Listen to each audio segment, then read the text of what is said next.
हे आहेत माझे रक्षाबंधनसाठी मी भावांसाठी केलेले लाडू. आणि आता व्हिडिओ संपूर्ण बघा, स्क्रिप्ट करू नका अजिबात. आणि तुम्ही तुमच्या भावांसाठी काय केलं नक्की सांगा. आणि हे आहेत माझ्या भावांसाठी आणि भाज्या मंडळीसाठी ह्या राख्या आहेत. तर सिंपलच राख्या घेतात मी. राख्यांमध्ये जास्त पैसे हे करत नाही, कारण राखीमध्ये फक्त धाग्याला महत्त्व असतं की तो धागा आपल्या भावाची सुरक्षा करावी. त्यासाठीच मी एवढं हे करते. कारण का जास्त राख्यांना पैसे उडवत नाही, त्याच्याऐवजी मी दुसरं काहीतरी गिफ्ट देते. म्हणजे जास्त मोठं काही देत नाही, पण काहीतरी उपयोगी येईल असं गिफ्ट देते. म्हणून 100 रुपये 200 रुपये असे देते, किंवा ते काहीतरी घेतील तर ते पैसे ॲड करतील. आता भाजी मंडळी त्यांना तर ते गावाकडेच आहेत सगळे. आणि एक भाचा आहे, तो येईल तेव्हा राखी बांधेन त्याला. तर तुम्हाला हे रक्षाबंधनचे लाडू कसे वाटले आणि व्हिडिओ संपूर्ण बघा. चला तर मग व्हिडिओला सुरुवात करूया. मला डी मार्टमध्ये घेतलेल्या ह्या राख्या आहेत. अगदी 20-20 आणि 10-10 रुपयाच्या राख्या आहेत ह्या. नमस्कार सगळ्यांना, श्रद्धा लाईफ या मराठी यूट्यूब चॅनलवर तुमचं सगळ्यांचं स्वागत आहे. आणि मी रक्षाबंधनसाठी लाडू बनवले. खरं ते माझ्या मनीध्यानी नव्हतं काय, पण मला ते बनवण्याचा योग पण आला. आणि दरवर्षी मी तसं तर माझ्या भावांसाठी काहीच नेत नाही, तेच आणतात. जेव्हा मी राखी बांधायला जाते तेव्हा ते स्वतःहूनच घेऊन येतात. आणि मी बोललेली पण आहे की एक भाऊ माझा गावाकडे असतो, तो तर बिचारा त्याचा बिझनेस असतो, त्यामुळे त्याला यायलाच नाही जमत. तर मी दाखवले तुम्हाला लाडू, पण त्याची लिंक मी तुम्हाला डिस्क्रिप्शन बॉक्समध्ये देईन. आता मोबाईल पकडला त्यामुळे हात खूप दुखायला लागला या हात. आणि मी सांगायचं म्हणजे यूट्यूबची आता मी नवीन एक नोटिफिकेशन आलेली आहे. ती सगळे जे यूट्यूबवर आहेत त्यांना सगळ्यांनाच आलेली असेल. थांबा मी ट्रायपॉडला मोबाईल लावते आणि सांगते. तसं तर तुम्हाला सांगायचं म्हणजे विशेष मला एवढं भारी वाटतं, कारण का दरवर्षी ना, आता मी साफसफाईचा एक व्हिडिओ टाकला ना, तर तेव्हा मी भांडी वगैरे स्वच्छ केली ना, तर गेल्या महिन्यात मी किराणा भरला होता, त्याच्यामध्ये ना मी खारीक भरली होती. आणि खारीक भरली होती, मग मला डबे मी रिकामी करत होती, त्या मला खारीक भेटली. मग मी म्हटलं चला आता रक्षाबंधन जवळ येतं आहे, तर मग होऊन जाते लाडू. कारण दरवर्षी मी काय रक्षाबंधनसाठी करत पण नाही, पण आता मी व्हिडिओ करते, यूट्यूबवर आहे, त्यामुळं मी थोडं काहीतरी मिठाई वगैरे बनवून दाखवणार होती की मी असं असं रक्षाबंधनला केलं वगैरे. तर मग माझ्या डोक्यात आलं की दरवर्षी मी काहीच रक्षाबंधनला करत नाही. एक भाऊ तर माझा गावाकडेच असतो, त्याचा बिझनेस आहे, त्यामुळं तर तो रक्षाबंधनला येतच नाही, कारण आता धंद्याचं सीझन असतं त्याचा, त्यामुळं. आणि एक भाऊ जॉब असतो, त्याला सुट्टी असते रक्षाबंधन दिवशी. नसते त्याला सुट्टी रक्षाबंधन दिवशी, पण राखी बांधण्यासाठी ते कोणताही भाऊ वेळ काढतोच, तुम्हाला माहिती आहे. आणि मग मी म्हटलं दरवर्षी माझा भाऊ काजू कतली किंवा काही वेगळी काहीतरी मिठाई आणतो, मग ह्यावेळेला आपणच त्याच्यासाठी काहीतरी बनवूया. अनारसी मला खारीक घरामध्ये डब्यामध्ये भेटल्यात, तर मग चला मी लाडू बनवते. आता डिंकाचे लाडू बनवते. तर खारीकचं काय बनतं, तर हेच बनतं म्हणून मग मी डिंकाचे लाडू बनवले. आता 2 दिवसांनी आहे रक्षाबंधन, तर आज बनवते. म्हणजे मी रक्षाबंधनला जाईन तेव्हा घेऊन जाईन, कारण आमच्याकडे पूजा पण आहे आईच्या घरी, त्यामुळं. तर इथं ना तुपामध्ये तळलेली खारीक आहे. बिया काढले त्याच्यात. खारीक पावडर तुम्ही वापरू शकता, ते जास्त सोपं होईल. कारण मला त्या पावडरमध्ये ना थोडं कचकच, कधी ते बी एखाद्या मशीनमध्ये बारीक होतं, त्यामुळे खारीक पावडरमध्ये कचकच लागतं, कधीतरी लागतं, पण ते सोपं पडतं म्हणा. आता प्रत्येकाचा चॉईस असतो. आणि हे खोबरं तुपामध्ये तळून बारीक घेतलं. सगळं तुपामध्येच तळायचं आहे आपल्याला. माझा ऑलरेडी एक व्हिडिओ पण आहे यूट्यूबवर डिंकाच्या लाडूचा, त्याची लिंक मी ना तुम्हाला डिस्क्रिप्शन बॉक्समध्ये देईन. तर तुम्हाला सांगते मी, हे तिकडं का खारीक पावडर बारीक केलेली आहे, म्हणजे खारीक बारीक केलेली आहे, मिक्सरला फिरवून घेतली. आणि खोबरं आहे, हे बदाम आहेत बारीक केलेले, डिंक तुपामध्ये तळून बारीक केला आहे, आणि काजू आहे, आणि थोडीशी मी मेथी पण तुपामध्ये तळून बारीक केले. आता सुंठ पावडर आणि खसखस भाजून घेते. आणि सुंठ पावडर मी एक पॅकेट दुकानमधूनच आणलेला आहे. आणि हा चिरलेला गूळ आहे अर्धा किलो, तो तुपामध्ये आपल्याला विरघळून घ्यायचा आहे. आणि आता दाखवते तुम्हाला, लाडू केल्यावरच दाखवते. तर तुम्हाला कसं वाटलं, तुम्ही तुमच्या भावासाठी काय बनवलं मला नक्की कमेंट्समध्ये सांगा. बाहेरनं इतकं छान ऊन पडलं आहे ना, पण तसंच मला वाटतं पाऊस पडायला पाहिजे, नाहीतर पाण्याची खूप टंचाई येईल. आता अर्धा किलो गूळ आहे तर मी अर्धी वाटी तूप घातलं किंवा थोडं जास्त घातलं तरी चालेल. आणि असं गूळ विरघळला ना की लगेच गॅस बंद करायचा, नाही तर तो कडक होत जातो. आता मी गॅस बंद करते आणि त्याच्यामध्ये सुंठ पावडर, वेलची घातलं आहे, जायफळ पण घाला आणि खसखस भाजून घातले, पण ते सुंठ पावडरमुळे दिसत नाही आहे. सगळं मिक्स करते आणि ह्याच्यात ओतायचं आणि लाडू बांधायचे. कोमट झाल्यावर बांधायचे, चटके बसोस तर अजिबात काही करायचं नाही, कारण आपला हात महत्त्वाचा आहे जास्त.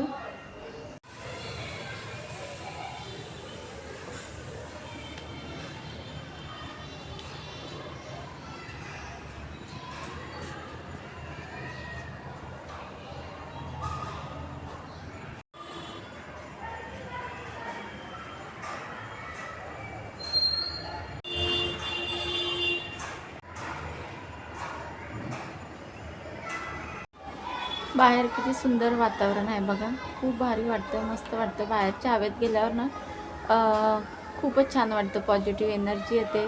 जर जे फ्लॅटमध्ये राहणारे असतात आता गावाकडचे, तर ते बाहेरच्या हवेशी, वातावरणाशी त्यांचा संपर्क येतो. पण जे फ्लॅटमध्ये राहतात त्यांनी दिवसातनं एकदा दोनदा तरी बाहेर फेरफटका मारत जावा. लांब नाही तर जवळ तरी तुमच्या बिल्डिंगभोवती तरी मारत जावा.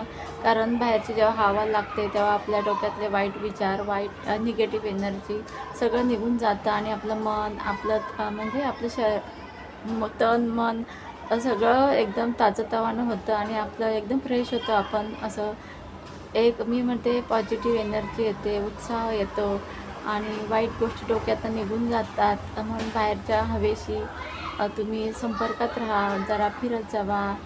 त्यामुळं म्हणजे मन प्रसन्न राहिलं की आपलं सगळंच प्रसन्न राहतं. मन राहिलं की आपलं तन, मन, धन सगळंच मग चांगलं राहतं. तुम्हाला माहिती असेल, मन चांगलं असलं तरच आपलं शरीर चांगलं राहतं. शरीर चांगलं असलं, मन चांगलं असलं तरच आपण धन कमवू शकतो, म्हणजे पैसा कमवू शकतो. तर त्यामुळं तुम्ही फिरत जावा बाहेरच्या हवेमध्ये. सकाळी एक तरी फेरफटका मारत जावा. अगदीच घरात दार बंद करून राहत जाऊ नका. ज्या जॉब करतात त्यांचं तर बाहेर म्हणजे येण्या जाण्याच्या ह्याच्यामुळं बाहेरच्या हवेशी, वातावरणाशी संपर्क येतो. पण जे घरातच ज्या हाऊसवाईफ आहेत त्यांच्यासाठी सांगते, तसं तर सगळ्यांनीच करत जावं ह्या गोष्टी. कारण आपलं आरोग्य, आपलं सगळं, आपलं परिवार, आपलं कुटुंब, आपली माणसं सगळंच हे आपल्यासाठी खूप महत्त्वाचं असतं आणि आपण स्वतः पण आपल्या कुटुंबासाठी महत्त्वाचे असतो. तर मेन म्हणजे तुम्हाला सांगते मी, आता मी व्हिडिओमध्ये नाही दिसत कारण मी सगळीकडून आता इकडच्या खिडकीजवळ येऊन बसले तर सगळे कपडे वगैरे दिसत आहेत. मग ते ओले कपडे मला काढायचा कंटाळा आला आहे कारण कॅमेऱ्यामध्ये दिसत आहेत त्यामुळं. तर मी तुम्हाला एक सांगते की आता म्हणजे तुम्हाला आता मला सांगायचंच होतं. तसं तर माझा हा चॅनल ह्या गोष्टी सांगण्यासाठी नाही आहे, तरी पण जे माझे रेग्युलर व्हिडिओ बघतात ना त्यांच्यासाठी मी खरं सांगते. आता त्यांना माहीत असावं किंवा आणि कोणी नवीन चॅनल काढणार असतील तर नक्की काढा. असं आता 1 फेब्रुवारीपासून नवीन नियम लागू होतो आहे. 8,000 तासांचा जो 4,000 तासांचा कॅन्सल आहे, म्हणजे बंद राहणार आहे आणि 8,000 तास आपल्याला पूर्ण करावे लागणार आहे 365 दिवसासाठी, म्हणजे एका वर्षासाठी. तर एक नोटिफिकेशन असं आलं आहे की लाईव्हचे, शॉर्टचे, लाँग व्हिडिओचे व्ह्यूज वाढणार आहेत. आपले जे जे यूट्यूबर आहेत त्यांचे सगळ्यांचे व्ह्यूज वाढणार आहेत. नुसतं जरा जर टच केलं ना, असं नोटिफिकेशन वाय टी स्टुडिओमध्ये सगळ्याच यूट्यूबर्सना आलेलं आहे, तर मला पण आलेलं आहे. तर सगळ्याचे शॉर्ट्सचे, लाँगचे आणि लाईव्हचे सगळ्यांचे जरा जर कोणी आपल्या चॅनलवर किंवा आपल्या व्हिडिओवर टच केलं तर लगेच एक व्ह्यूज म्हणून तो मोजला जाणार आहे. आणि पहिल्यांदा कसं 15 सेकंद का काहीतरी होतं त्यांचं, असं नियम होता त्यांचा. 15 सेकंद व्हिडिओ पाहिलं तर एक व्ह्यूज व्हायचा. नक्की हां, नक्की तेच आहे. हो, कारण मी पण एवढ्या गोष्टीचा मी पण नवीनच आहे, त्यामुळे मी एवढ्या खोलवर जाऊन विचार नाही करत. जेव्हा माझ्यासमोर ती गोष्ट येते तेव्हाच ती गोष्ट मला माहिती पडते.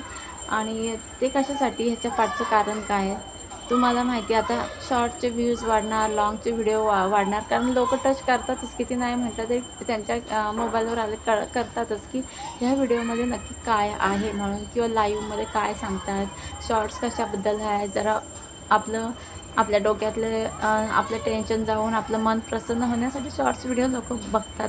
का तर जरा माझा आवाज पण खराब व्हायला लागला, कारण त्यांना जरा फ्रेश वाटावं म्हणून, खरं टाईम जरा आपला म्हणजे थोडा टाईम त्या मोबाईलमध्ये घालवतात. का तर आपला आनंद भेटावा, आपलं मन चांगलं व्हावं किंवा कोणती एखादी महत्त्वाची गोष्ट किंवा काहीतरी नवीन शिकायला पण भेटतं कधी कधी, किंवा एखादा गाण्याचा व्हिडिओ असला तर काहीतरी आपल्याला मन पण आनंदित होतं, म्हणून पण शॉर्ट्स व्हिडिओ बघतात, त्यासाठीच बनवलेले असतात. कधी कधी उपयुक्त माहिती सांगितली जाते शॉर्ट्समध्ये, त्यासाठीच आपण बघतो ना. कोणत्याही किचनची म्हणा, कोणतेही आपल्या जीवनासंबंधी कोणतीही गोष्ट असो, अगदी शिक्षण असो, स्वयंपाक असो, लहान मुलं असो, गाणं असो, फिरणं असो, कोणतीही गोष्ट एकदम माहिती तरी असते, नाही तर त्या गोष्टींना आनंद तरी मिळतो. हे दोन्हीपैकी काहीतरी मिळत असतं. काही काही शॉर्ट्समध्ये सगळंच मिळत असतं, आनंद पण आणि माहिती पण. तर व्ह्यूज वाढणार, सगळ्यांचेच वाढणार. आता जे जे यूट्यूबर आहेत सगळ्यांचे व्ह्यूज वाढणार. पण कसे वाढणार? मग लोक काय करणार? जास्त व्ह्यूज आहेत म्हटल्यावर लगेच त्या चॅनलवर जाणार. अरे ह्या व्हिडिओवर खूप व्ह्यूज आहेत, लगेच लोक टच करतात. जास्त व्ह्यूज असतात ना त्या चॅनलवर लगेच, त्या व्हिडिओवर लगेच क्लिक करतात. मग क्लिक केलं की काय करतात? ते व्हिडिओ पाहणार. जर व्हिडिओ चांगला असणार तरच ते पुढे जाणार. मग यूट्यूबला हेच पाहिजे की खरोखर हे काउंट काय होणार? वॉच टाईम होणार. व्ह्यूज तर काउंट होणारच आहेत, पण खरं आपल्याला महत्त्वाचं काय आहे यूट्यूबवर? Watch time. मग वॉच टाईम जेव्हा आपल्या व्हिडिओवर क्लिक करून आपला व्हिडिओ पाहिला जाईल तेव्हाच वॉच टाईम आपला काउंट केला जाणार, आणि तेव्हा तो महत्त्वाचा आहे, आणि तेच आपल्याला पैसे कमवून देणार आहेत. वॉच टाईम आपल्या चॅनलला किंवा पुढे जाण्याची संधी मिळवून देणार आहेत. तर त्यासाठीही यूट्यूबने ही गोष्ट केलेली आहे की खरे जे काही काही लोक खराब व्हिडिओ बनवतात तरीसुद्धा ते क्लिक केले जातात, आणि मग लोक लगेच खराब जर व्हिडिओ आहे तर लगेच त्या व्हिडिओमधनं बाहेर पडणार. मग त्या व्हिडिओला वॉच टाईम नाही भेटणार. म्हणून जे चांगले व्हिडिओ आहेत ते लोक पाहणारच, नाही पाहणार असं नाही. ज्यांना आवडतात ते पाहणारच. खरोखर त्या व्हिडिओमध्ये चांगलं आहे तर लोक पाहणार, मग त्या व्हिडिओला वॉच टाईम पण भेटणार. साहजिकच आहे ना त्या चॅनलला. तर हे यूट्यूबला करायचं आहे. म्हणून यूट्यूबने आता नवीन नियम लागू केलेला आहे की आता नुसतं टच केलं तरी व्ह्यूज वाढणार, आणि जे खरोखर चांगले व्हिडिओ आहेत त्यांना वॉच टाईम भेटणार, आणि जे खरोखर खराब आहेत व्हिडिओ, काही लोकांना खराब व्हिडिओ असतात, काहीच त्यात शिकण्यासारखं नसतं, बघण्यासारखं नसतं, की मी म्हणते जाऊ दे, थोडंफार असं नैसर्गिक गोष्टी पण दाखवलेल्या नसतात, उगाच काहीतरी सांगत असतात की काय. मी पण तसे बरेच व्हिडिओ पाहिलेले आहेत की काहीच नसतं त्याच्यामध्ये, उगाचच काहीतरी सांगितलेलं असतं. मग तशा व्हिडिओना वॉच टाईम नाही भेटणार. लोक काय करतात, जरी जास्त व्ह्यूज आहे टच केलं तरी व्हिडिओमध्ये काय नाही म्हटलं ते बाहेर पडणार.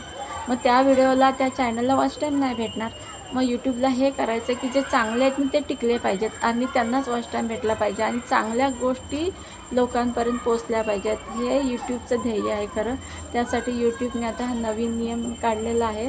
तर मला सांगायचं होतं, तुम्हाला हेच सांगायचं होतं की आता हा नवीन नियम चालू झालेला आहे की व्ह्यूज काउंट केले जातील, आणि जास्त व्ह्यूज आहेत तिथं लोक क्लिक करणार, आणि क्लिक केलं की व्हिडिओ काय करणार ते बघणार. जर चांगला असला व्हिडिओ तर ते पाहणार पुढे, आणि नसला तर लगेच त्या व्हिडिओमधनं बाहेर पडणार, आणि जे पाहणार त्यांना वॉच टाईम भेटणार.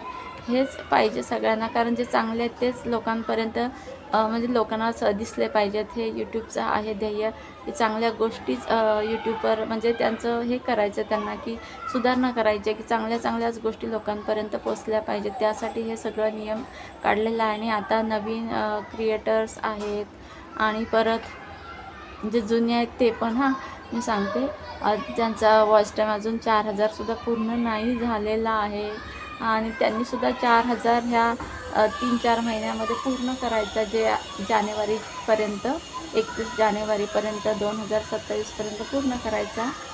आणि नाही पूर्ण झाला तर मग 8000 तासांचा नियम जुन्या क्रिएटर्स यूट्यूबर्सना पण आहे, आणि जे नवीन चॅनल काढतील त्यांना तर अर्थातच तो नियम लागू होणार आहे की 365 दिवसांचा 8000 वॉच टाईम. तर मला हे तुम्हाला सांगायचं होतं, आणि कशी माहिती वाटली नक्की कमेंट्समध्ये सांगा. खरं मला सांगायचं होतं, कारण का जे यूट्यूबर्स आहेत म्हणजे बघितलेलं आहे की जे छोटे आहेत माझ्यासारखे आणि माझे चॅनल पाहतात, त्यांना माहिती कळावी की तुम्ही सगळ्यांनी चांगले व्हिडिओ बनवा. आता माझा तर तुम्हाला माहिती आहे, मी तर चांगले बनवण्याचा प्रयत्न असतो, तसंच तुमचा पण प्रयत्न असणार आहे. पण तुम्ही पण असं करा की तुमचा व्हिडिओ पाहिला जाईल, वॉच टाईम तुम्हाला मिळेल तुमच्या व्हिडिओला.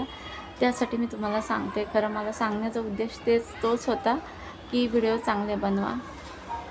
चला तर मग बाय, टेक केअर. आजची माहिती कशी वाटली सांगा. तसं तर हा माझा माहिती सांगण्याचा व्हिडिओ नाही आहे, तरीसुद्धा मी सांगते, कारण जे माझे रेग्युलर व्हिडिओ पाहणारे आहेत ना, माझे मित्र मैत्रिणी जे कोणी असतील ते त्यांना समजावं म्हणून मी सांगते की त्यांचे पण चॅनल असतील तर त्यांनी आता त्यांचे पण व्हिडिओ चांगलेच असणार आहेत, पण आणखीन चांगले करा. चला तर बाय, टेक केअर. सुखी राहा, आनंदी राहा. चॅनलवर नवीन असेल तर सबस्क्राईब करायला विसरू नका. चला तर बाय, टेक केअर.